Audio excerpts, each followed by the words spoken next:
This week, we're going to be talking about Hamas terrorism and the war that's resulted from it with Rabbi Daniel Berman. He's the rabbi at Temple Reyim in Newton, Mass. He's a friend from a weekly interfaith dialogue that I'm part of through the Black Ministerial Alliance 10 Point of Greater Boston. I'm Charles Galda, President of Vision New England, and your host for the Church in Action. Dan, thanks so much for being with us. Charles, thank you very much. It means a lot to me that you invited me. I appreciate being here with you. Well, I appreciate you coming, so thanks. Mm-hmm. And so Dan, before we dig into the real meat here, can you give folks just a little bit of background on your bio and Temple Reyim and how you came to be there?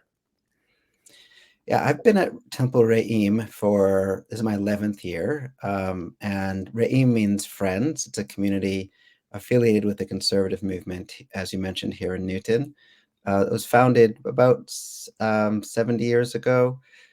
Out of a kind of culture of seeking friendship, and that has been a really powerful and strong legacy at Reyim. It's a kind of down to earth, very sweet and very relational synagogue. I feel very blessed to be there.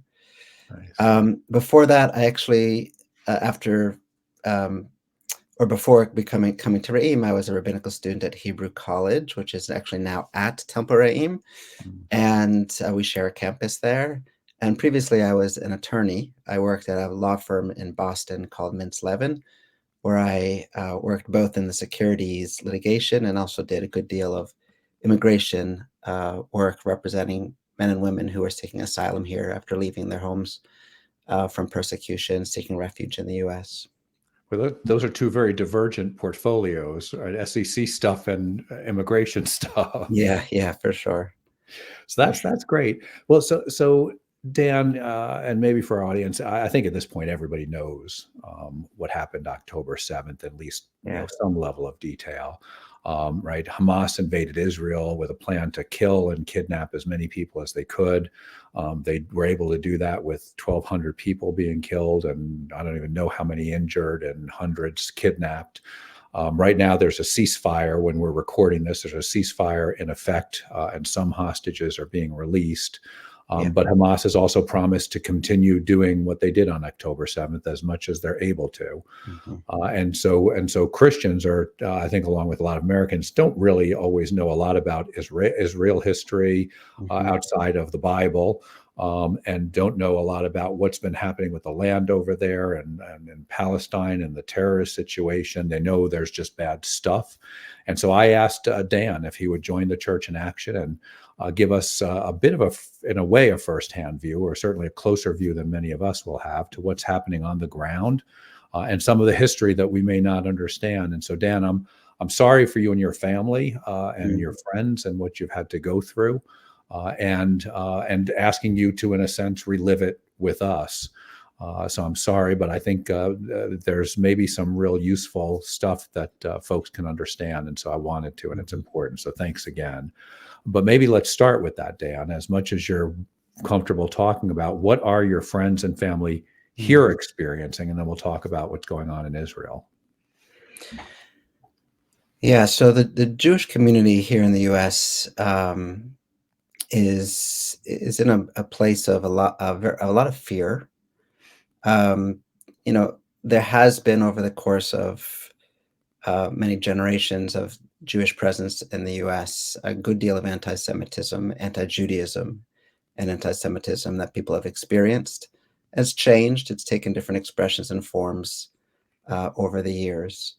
But this feels qualitatively or substantially different. So the Jews in the U.S., I think, there's no such thing actually as like the Jewish community, right? It's a wide spectrum of people coming from different backgrounds, experiences, identities, perspectives, points of view, ideologies. But I think what brings Jewish community together is a deep sense of concern and fear around the way that there's been so much hatred expressed against Jews here in the U.S., as well as Islamophobia and against Muslims and other marginalized people or minorities in the U.S. And that's been very, very scary. It's been intensified many fold since October 7th, and people feel it through rhetoric. They feel it through actual accounts of violence, of threats of violence, of protests that get violent, and so that it brings up an enormous amount of fear for people, and it taps into a deep uh, kind of rawness, kind of collective and intergenerational trauma that Jewish community still holds from um, many generations of persecution and genocide and exile. So it's very deeply held. And when we feel threatened, when Jewish community feels threatened, um, there's so much rawness there, right? It really evokes an enormous amount of fear, which then um, we see a lot of action that comes from those fear-based feelings. So that's in general what. Again, there's so many different perspectives and experiences that Jews in the U.S. have and Jews globally. But since October 7th, what so many Jews in Israel are feeling, and it's shared by so many Jews in the U.S., is this sense of real threat to the existence of Israel, which is different than really any time since the 1973 war in Yom Kippur, the holiest day on the Jewish calendar in Israel. There's this sense that like we actually are susceptible and vulnerable to the potential of the lack of existence of this Jewish state. And that's whether that is real or not in terms of the seriousness, the substance of that threat is certainly perceived. And that's very dangerous to the sort of Jewish psyche. It really brings out an enormous amount of really horrifying fear, which is a fear, which is of course the outcome and the purpose of acts of terror. Yeah. So everyone's feeling some level of connection to that, and some a little more intensively than others, depending on our experiences in and perspectives on the state of Israel, its relationship with the Palestinians and the broader Arab world and the U.S. But I personally, I come from an Israeli family. My mother's parents were both, and their families were both from Eastern Europe. They lived in Poland. My grandfather from Stolin, Poland. My grandmother from Tomaszów. They left their families as young adults independently. They didn't know each other yet, but they left their families to come to British Mandate Palestine in the 1930s. And they were there as part of a socialist Zionist movement, which was to come to a place where they felt like there was going to be both safety and security as Jews. And they lost their families in the Shoah and the Holocaust. And they met there in and around Haifa in the northern part of Israel. Were living on a kibbutz, a sort of agricultural farming community, socialist in its origins, and raised my mother and her brother through the founding of the State of Israel. And ultimately, after a number of years, came to the U.S. Actually, they made their way through Europe and then Canada and then to the U.S. after a number of years because of the tightness of the immigration restrictions at the time. And much of my family remains in Israel. I have some family here, but which I mentioned to say that like this is not just an issue for many of us. Like what's happening there is very, very real. It's happening to our friends and to our family, and so it's very it really shapes the way that so many of us are thinking and feeling every single moment of every single day. And so let's talk about what's happening on the ground in Israel, or what happened October 7th, because you have family and friends there. And so what are you hearing from them, and what have they been, and what are they experiencing?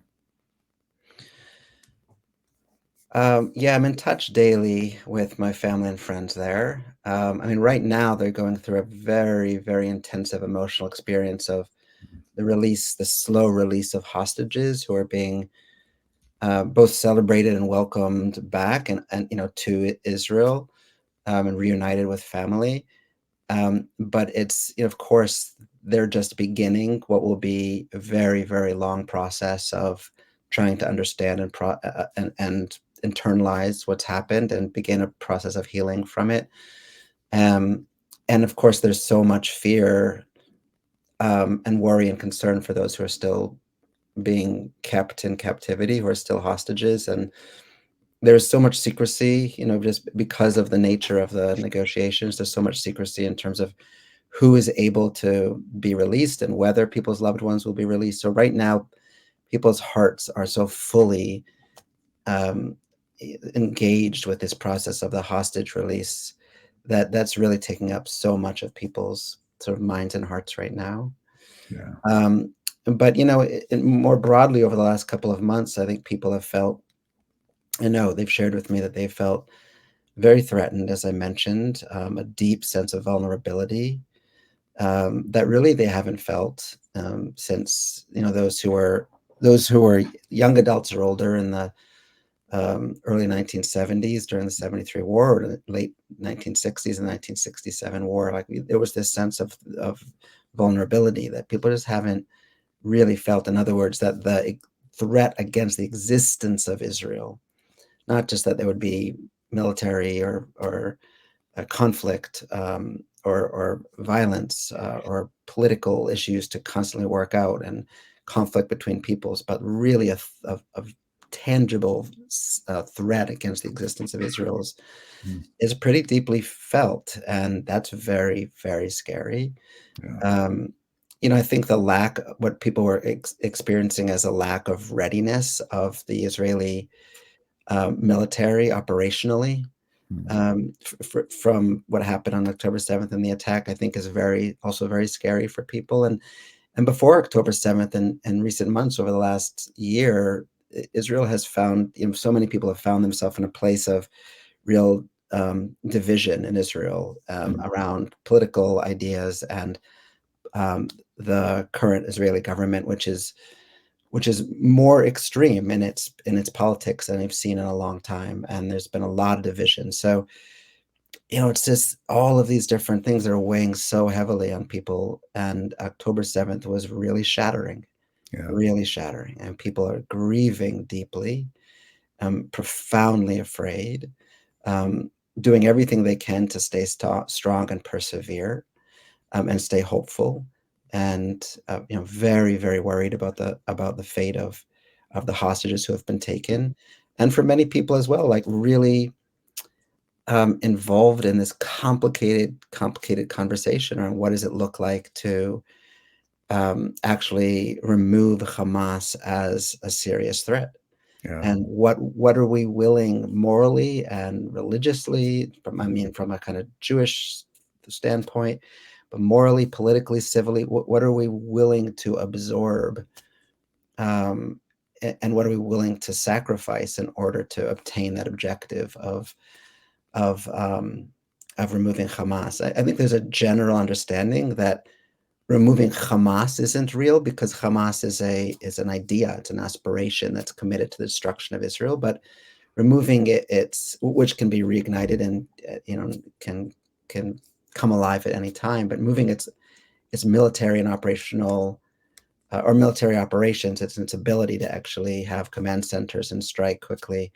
that Mm. Israel is very committed to, and how to do that in a way that does not, that limits um, the damage to Palestinian property, homes, schools, hospitals, and also limits the loss of life and injuries, is something that Israel, thinks and cares a lot about. Yeah. But it's very hard, very, very hard to accomplish both. And But um, right, both the taking out of Hamas and the ability to be surgical in its operations. It's a very, very difficult, and they're really struggling with that. mm, yeah. And so Dan, some of us, some Christians will believe there is a spiritual world, a world we can't see. So I don't know how this will match up with your theology, but there's a spiritual world we can't see, but that world influences what happens in this world. And so we see spiritual components of what's been happening in Israel and behind the anti-Semitism, anti-Judaism. Would that resonate in in any Jewish circles, or would you think about it differently? So you're asking, just so that I understand, you're asking about like is there theological meaning to? Yeah, I think Yeah. about it, and so I would always think about it in the context when I would teach my Sunday school class. We would talk about that Satan has always wanted to destroy the Jewish people, Mhm. because God has made promises to the Jewish people. Now, this gets into not every strain of Christianity would resonate with this, but God has made Mhm. promises to the Jewish people that He will that were literal, and He will fulfill those promises, and that has not changed. And Satan looks to destroy the Jewish people because they want to make God a liar, or he Mhm. wants to make God a liar. Would any Right. of that resonate, or and there's other different spiritual components others might identify, but does any of that play into the conversation in Jewish thought?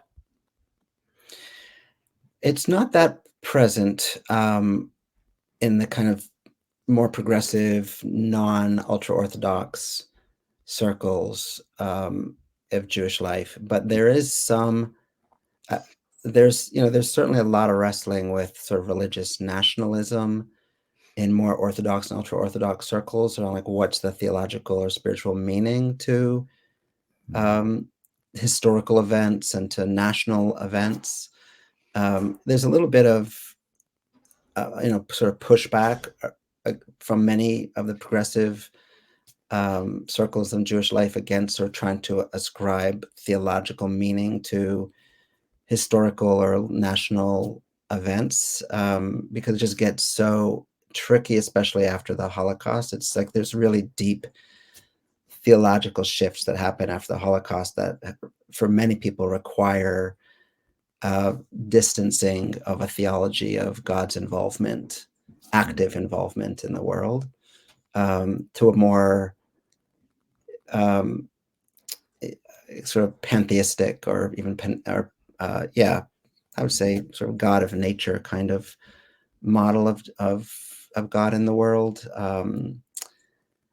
and there's certainly, like, in some circles of Orthodox and ultra Orthodoxy in Israel and globally, there is some ascribing of theological and spiritual meaning to everything that happens historically and nationally. And so I don't think I'm the I don't think I'm the right person to speak about what that looks like in the Orthodox, ultra Orthodox, or like mhm, what the current conversation is, but there's certainly taking place. And it's not an easy one. There's not like a particular theology that's being kind of lifted up right now and understood as, mhm, clearly, but there's certainly wrestling around what does it look like for God to be involved in mhm, this moment. And more certainly, and I think the way that I might talk about it in more progressive circles of Judaism, sort of non-Orthodox, ultra-Orthodox movements, is certainly there's a sense of, like, what does it how do we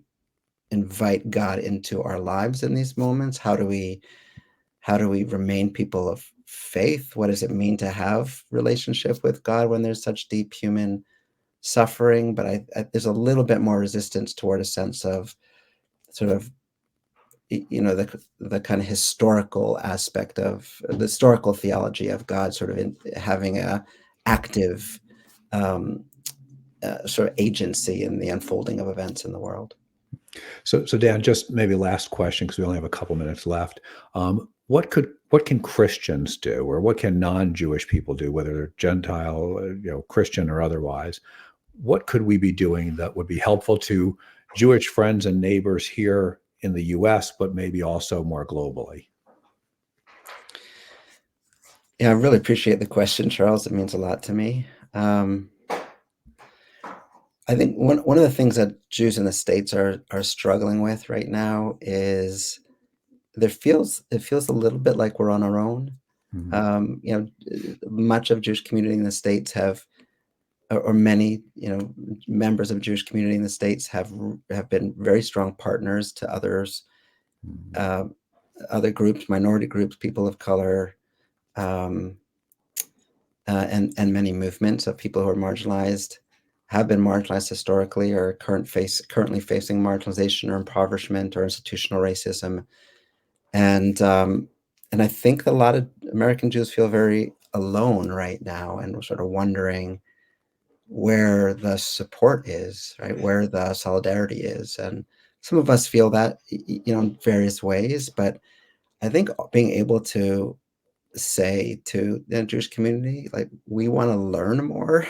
We want to understand where you are in this. We want to be better educated about the history, and not entrench ourselves in a particular political position, but like really try to understand the complexity and the nuances and the history of this conflict, and also be supports for you as Jewish community, who we know are really suffering a lot from anti-Semitism, and also suffering a lot because of the attack in Israel, and the sufferings of the Palestinians. Like, because it's so close to us, having people around us to just say, like, we get it. We get the serious grief and fear that's happening right now, and like, let us help hold you up and learn more from you and about what's happening there. I think it means an enormous amount, and just knowing that you have people who are willing to stand by your side is, I think, the most important thing. And as I said, becoming more,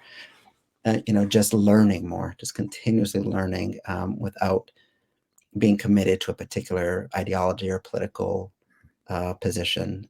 Just sort of staying open-minded and open-hearted to how complex, what I think, as I said earlier, like, I think it's one of the more complex regions historically and globally. And so, like, that means that we have to be open to multiple perspectives and multiple realities. So I think that.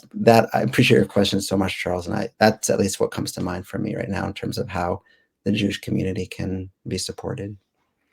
Well, most of the Christians that would be connected to Vision New England are what we would have called evangelical Christians before that became more of a political term than a theological term, and so that's a problematic term these days. But people in that stream of Christianity are very strong supporters of Israel and the Jewish people, and so we want to. I see over and over again people praying for Israel, praying for the Jewish people, appalled by the anti-Semitism. So know that you're not alone. And we are here, and want to be supportive. And so thank you for taking time to be with us today, Dan. Thanks for sharing what's not an easy topic for you, I'm sure.